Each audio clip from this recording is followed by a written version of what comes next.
हाँ चलो। अ, बच्चों, ऐसा हुआ था कि नेटवर्क इशू की वजह से अभी जो हमारा सेशन था वो कट गया था। तो अब आपको क्या करना है भाई, जैसे इन्वेंट्री का आप टॉपिक करना, तो भाई स्टार्टिंग से सारे लेक्चर जो भी आपको प्लेलिस्ट में मिलेंगे वो सारा सब कुछ देखना है, ठीक है। चलो, ओके।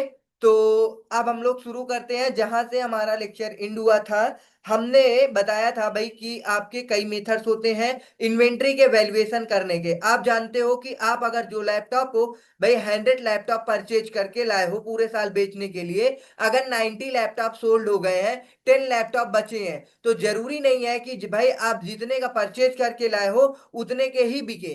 भाई पुराने हो जाएंगे तो वो क्या हो जाएगा, आउटडेटेड हो जाएगा। तो इसका कॉस्ट जो भी रहेगा और इसका जो नेट रिलायजेबल वैल्यू रहेगा, ठीक है ना, नेट रिलायजेबल वैल्यू, इन दोनों में से जो लोअर होगा वो आपका क्या बन जाएगा, इन्वेंट्री बन जाएगा। ओके। जैसे एक आप मान लो इसकी कॉस्ट 1 लाख रुपीज है, ठीक है ना, और अब ये बाद में भाई क्या है, आउटडेटेड हो गया है, तो अब ये कितने का बिक रहा है, अपना बिक रहा है मान लो कि 70,000 रुपीज का, ठीक है। तो अब दोनों में लोअर क्या है, 70,000। तो आपका इन्वेंट्री क्या बनेगा, 70,000 मल्टीप्लाई 10, मतलब 7 लाख रुपए आपका क्या आ जाएगा, स्टॉक आ जाएगा। बोलो, समझ में आया कि नहीं भाई, वैल्यूएशन कैसे करते हैं इन्वेंट्री का। तो आपके इसके बहुत सारे मेथड हैं, ठीक है।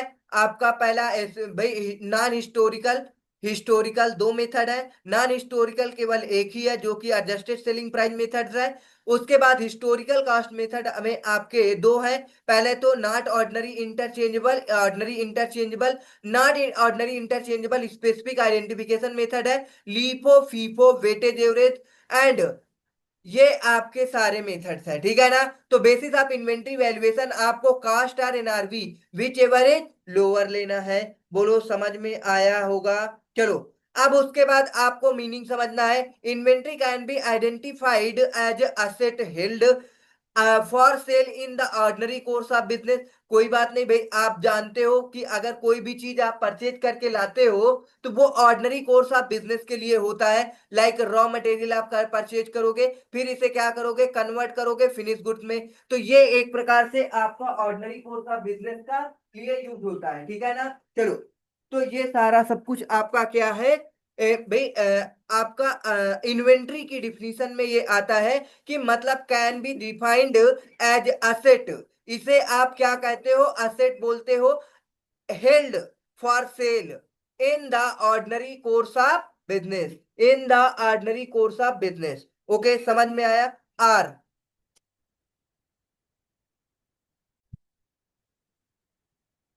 आपका सेकेंड पॉइंट है in the process of production of such sale, ठीक है ना।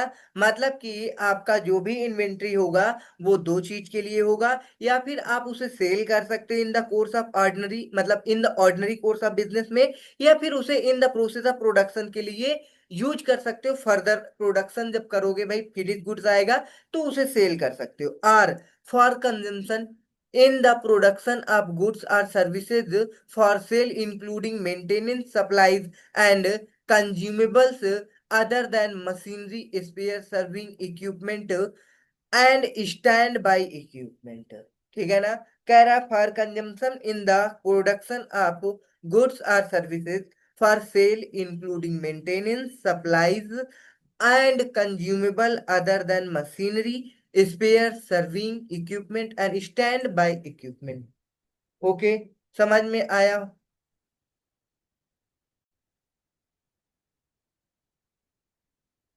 There can be the different types of inventory based on nature of a business and enterprise। मतलब कि बिजनेस आपका भाई किस नेचर का है। भाई अगर आपका क्या है, ट्रेडिंग का बिजनेस है, तो आपका फिनिश गुड्स क्या होगी, इन्वेंट्री बनेगी। अगर आपकी क्या है, बिजनेस मैन्युफैक्चरिंग है, तो आपके अलग अलग मटेरियल्स बनेंगे, लाइक इन्वेंट्री, भाई वो raw material, stock, work in process, and finish goods. इस तरीके से आपका बिजनेस के नेचर पे डिपेंड करता है कि आपका इन्वेंट्री का टाइप्स क्या होगा, ठीक है ना। The inventory of the trading concerns consist primary of product purchase for resale. मतलब आपका ट्रेडिंग बिजनेस है तो आपका क्या रहेगा, सिंपल आप क्या करोगे, जो भी प्राइमरी प्रोडक्ट है उसे परचेज करके डायरेक्ट रीसेल कर दोगे इन दियर एग्जिस्टिंग फॉर्म, उसके मतलब जो एग्जिस्टिंग फॉर्म में है उसी फॉर्म में। It may also have an inventory of supplies such as wrapping paper, cartons and stationery. कह रहा है कि आपको क्या करना होगा, it may also have inventory of supply such as wrapping paper, cartons and stationery. आपको भाई क्या करना होगा, जब आप सप्लाई करोगे मतलब सेल करोगे तो आपको बहुत सारे कार्टून्स की आवश्यकता पड़ती है, मतलब पैकिंग की, तो इसको भी आपको इन्वेंट्री में ऐड करना होगा। The inventory of manufacturing concern consist of several types inventories raw material. हमने पहले ये बता दिया था ये लेक्चर स्टार्ट होते ही कि आपका अगर मैन्युफैक्चरिंग का बिजनेस है तो आपके पास क्या रहेगा, मैन्युफैक्चरिंग कंसर्न है आपका तो रॉ मटेरियल आएगा, which will become part of the goods to produce, जो कि आपके मतलब कि फिनिश गुड्स का पार्ट बनेगा। वर्क इन प्रोसेस जो कि partly a completed product in the factory है। And finish product in manufacturing concerns inventories will also include maintenance supplies, consumables, loose tools and spare parts. मतलब कि इसमें और भी चीजें इंक्लूड की जाती हैं जैसे कि maintenance supplies, okay, consumables, tools, loose tools and spare parts, okay, ये सारे भी आपके इन्वेंट्री के पार्ट बनेंगे। तो उसके आगे आपका क्या था भाई, स्पेयर पार्ट हो गया। Inventory do not include spare part, servicing equipment and stand by equipment to be irregular. मतलब कि जो भी चीजें which can be used only connection with an item of fixed asset. मतलब जो आपके इक्विपमेंट हैं, स्पेयर पार्ट्स हैं, वो अगर आपके किससे कनेक्शन है, फिक्स्ड एसेट से, तो वो आपके इन्वेंट्री में इंक्लूड नहीं होंगे। And whose use is expected to be irregular, such machinery spare are generally connected for a fixed assets. Similarly, in an enterprise engaged in construction business, projects under construction are also considered as inventory. At the year end, or any period for which books are closed. भाई हर साल आपका books closed होता है, ये तो आप सबको पता है भाई, फाइनेंशियल ईयर एंड होता है जिससे हम लोग क्या निकालते हैं, अपना पूरे साल का ये चेक करते हैं कि भाई हमारी कंपनी में कितना प्रॉफिट आया कितना लॉस आया। Every business entity need to ascertain the closing balance of the inventory. बिल्कुल जब आप फाइनेंशियल ईयर एंड होगा तो आपको असर्टेन करना होगा कि क्लोजिंग बैलेंस ऑफ इन्वेंट्री क्या है, which comprise of inventory of raw material, work in process and finished goods and other consumable items. Value of closing inventory is put at the credit side। मतलब कि आपको भाई एक inventory किधर लिखना होता है, क्रेडिट साइड, कहाँ पे, ट्रेडिंग अकाउंट में। असेट साइड में बैलेंस शीट में मतलब आपको इन्वेंट्री लिखना होता है, ये तो आपको पता है भाई, आप जानते हो। अगर आपका क्या है, ट्रेडिंग अकाउंट है, ट्रेडिंग अकाउंट है, तो आपको कहाँ लिखना होगा, क्रेडिट साइड। यहाँ पे बाई सेल होता है, उसके बाद क्या लिखोगे, बाई स्टॉक, ठीक है ना, क्लोजिंग स्टॉक। तो ये यहाँ का पोजीशन बता दिया। उसके बाद हम बैलेंस शीट की बात करेंगे, तो बैलेंस शीट में इधर साइड क्या होता है तुम्हारा, लाइबिलिटी होता है, इधर साइड असेट्स होता है, तो असेट साइड आपका क्या आ जाएगा, स्टॉक, ओके। तो ये हमने आपको बता दिया। कह रहा so before preparation of final account the accountant should know the value of inventory. मतलब फाइनल अकाउंट कंप्लीट होने से पहले अकाउंटेंट क्या चाहता है जानना, कि उसे पता लगे कि इन वैल्यू ऑफ इन्वेंट्री कितनी है, ठीक है ना, of the business entity. However we shall restrict our discussion on inventory valuation।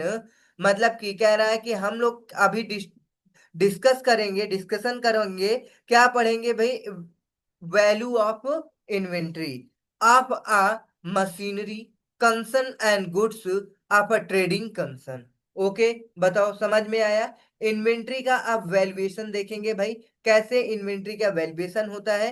कह रहा है prime use issue in accounting for inventories in the determination of the value at which inventory are carried in the financial statement. आपकी inventory financial statement में भी लिखी जाती है। until the related revenue are recognized, inventory is generally is most significant component of the current asset। और inventory आपकी क्या होती है, करंट असेट होती है, ठीक है ना, करंट असेट होती है। ओके, चलो। Held by a trading or manufacturing enterprise, it is widely recognized that inventory is one of the major asset that affects efficiently of operations. Both excess of inventory and its shortage affect the production activity and the profitability of the enterprise, whether it is manufacturing or trading business. Proper valuation of inventory has been very significant, varying on the authenticity of the financial statement. The significance of inventory valuation arises due to various reasons as expected in the following points. Determination of income क्या कह रहा है, आपको पहले income का determination करना होगा। तो भाई अगर आपको इनकम का डिटर्मिनेशन अच्छे से करना है तो आपको किसका पता लगाना पड़ेगा, इन्वेंट्री का प्रॉपर तरीके से। Valuation of inventory is necessary for determining the true income earn by the business entity. मतलब आपकी बिजनेस एंटिटी कितनी इनकम अर्न की है, ये जानने के लिए आपको क्या फाइंड आउट करना होगा, इन्वेंट्री का प्रॉपर वैल्यूएशन करना होगा, ठीक है ना। During particular periods the determination gross profit, gross of cost of goods sold matched with revenue of the accounting period. Cost of goods sold is calculated as follows. कह रहा है cost of goods sold, अब किसकी बात कर रहे हैं हम लोग, कॉस्ट ऑफ गुड्स सोल्ड में आपका opening inventory plus purchase direct expenses minus closing inventory, तो आपकी क्या आ जाती है, कॉस्ट ऑफ गुड्स सोल्ड। मतलब कि जैसे ध्यान से सुनो, आपने, भाई आपके पास जो भी इन्वेंट्री थी मान लो वो 100 रुपए की थी, आपने परचेज किया वो कितने का, 500 का। ओके, उसके बाद आपने डायरेक्ट एक्सपेंस लगाया, फिर मान लो कि 50 रुपीज। अब देखो, उसके बाद आपके पास क्लोजिंग स्टॉक बच गया है कितने का, 200 का। तो अब बताओ भाई आपका कितने का सेल हुआ जिसका कॉस्ट बनेगा, मतलब जितना आपने सेल किया उसका कितना कॉस्ट बनेगा, ये निकालते हैं कॉस्ट ऑफ गुड्स सोल्ड। ठीक है ना, इसे बोलते हैं कॉस्ट ऑफ गुड्स सोल्ड। मतलब जितने आपने गुड्स सोल्ड किया है उसकी कॉस्ट क्या होगी। तो इसमें क्या होता है फार्मूला, ओपनिंग स्टॉक ऐड कर दो, परचेज ऐड कर दो, डायरेक्ट एक्सपेंस ऐड कर दो, माइनस कर दो क्लोजिंग स्टॉक, आपकी आ जाएगी, मतलब जितना आपने गुड सोल्ड किया है उसकी कॉस्ट आ जाएगी। ओके,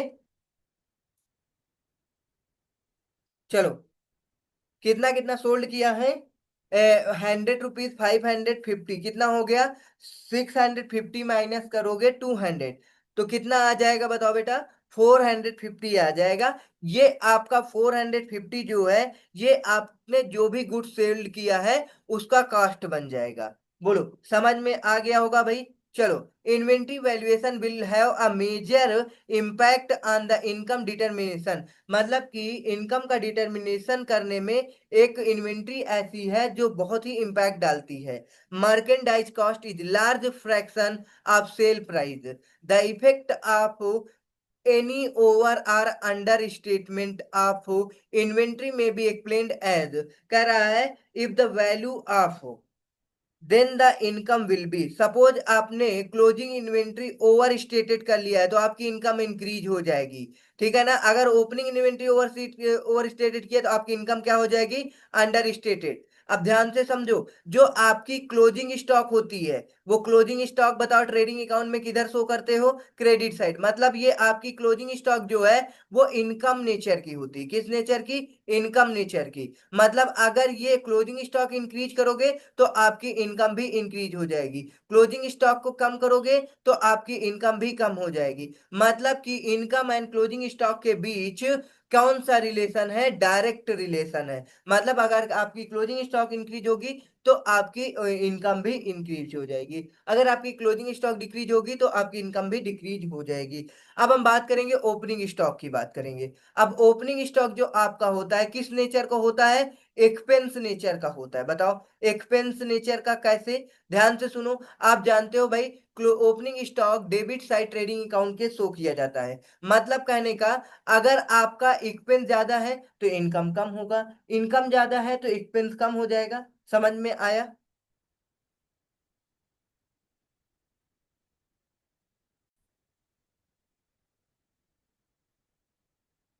आपको समझ में आया होगा। भाई जो आपकी ओपनिंग स्टॉक होती है वो एक्सपेंस नेचर की होती है। मतलब आपका क्या है भाई, जैसे कि ये ट्रेडिंग अकाउंट होता है, इधर साइड क्या होता है? ओपनिंग स्टॉक होता है, और इधर साइड आपके क्या होता है? सेल होती है, ठीक है, और बाय क्लोजिंग स्टॉक होती है। ध्यान से सुनो। अब क्या है, अब जैसे कि मान लो आपने, ये आपका gross profit, suppose gross profit के बाद आप डायरेक्ट एक्सपेंस सारे माइनस करोगे, मतलब सपोज इनडायरेक्ट, तो आपका लेस करोगे इनडायरेक्ट एक्सपेंस, तो आपकी आ जाएगी इनकम, वो भी नेट इनकम। कौन सी इनकम? Net income. चलो, तो अब ये आपकी नेट इनकम आ गई है। तो अब समझो बात को, अगर आप ओपनिंग स्टॉक इंक्रीज करोगे तो आपका जो भी यहाँ पे मान लो इधर साइड कितना दिया है? 500। ये क्लोजिंग स्टॉक 200, टोटल कितना हो गया? 700। 700। ओके। देखो, सपोज पहले आपकी क्लोजिंग स्टॉक कितनी थी? 100 थी, ठीक है ना? मान लो 300 सब कुछ मिला के, तो आपका प्रॉफिट कितना आता? ग्रॉस प्रॉफिट 400 आता। अगर ये इंक्रीज हो जाएगी तो आप मान लो ये 400, तो आपका ये कितना हो जाएगा? 300। क्या है, समझ में आया? मतलब आपका ओपनिंग स्टॉक जितना इंक्रीज होगा, भाई ओवर स्टेट करोगे, ओवर स्टेटेड करोगे तो आपकी इनकम क्या हो जाएगी? अंडर स्टेटेड हो जाएगी। तो ओपनिंग स्टॉक एंड इनकम के बीच कैसा रिलेशन है? इनवर्सली रिलेशन है। ओपनिंग स्टॉक और इनकम के बीच कैसा रिलेशन है? इनवर्सली रिलेशन है। मतलब आपकी ओपनिंग स्टॉक बढ़ेगी तो आपकी इनकम घट जाएगी, अगर आपकी ओपनिंग स्टॉक कम होगी तो आपकी इनकम बढ़ जाएगी। चलो, ये आ गया। अब आगे आपका सेकंड पॉइंट है क्लोजिंग इन्वेंट्री अंडर स्टेटेड। वही चीज हमने बता दिया, ये सारा सब कुछ। ओके, एक साथ ही बता दिए। चलो, ये आपका फर्स्ट पॉइंट था भाई, कि आपका फर्स्ट पॉइंट में क्या दे रखा था? डिटर्मिनेशन ऑफ इनकम, इनकम का डिटर्मिनेशन, ठीक है ना? The effect of mis statement of inventory figure in the net income is always through the cost of good sold, the proper calculation of cost of good sold and the matter proper valuation of inventory is necessary to determination of correct income. मतलब proper valuation आपको inventory करना जरूरी है। अगर आप determination कर रहे हो, करेक्ट इनकम का डिटर्मिनेशन करना है, तो इन्वेंट्री का प्रॉपर वैल्यूएशन अच्छा है, आई मीन बहुत अच्छे से करना पड़ेगा, जरूरी है। चलो, अब आपको financial position and liquidity analysis, ये तीन चार, और स्टैट्यूटरी कंप्लायंस, ये चार पॉइंट है, ठीक है? तो आज के सेशन में भाई ज्यादा नहीं पढ़ाएंगे, बस यहीं तक, क्योंकि थ्योरी पोर्शन रहता है तो आप क्या हो जाओगे? बोर हो जाओगे, ठीक है ना? तो अब आप लोगों को यहां तक रीड कर लेना है। इसके आगे के सेशन में हम लोग क्या करेंगे? असर्टेनमेंट ऑफ फाइनेंशियल पोजीशन, ठीक है, ये करेंगे second point. Third point liquidity analysis, ये सारा सब कुछ। ओके भाई, सेशन को लाइक कर दो, सब्सक्राइब कर दो, अपने दोस्तों को शेयर भी कर दो, ठीक है ना? Thank for watching.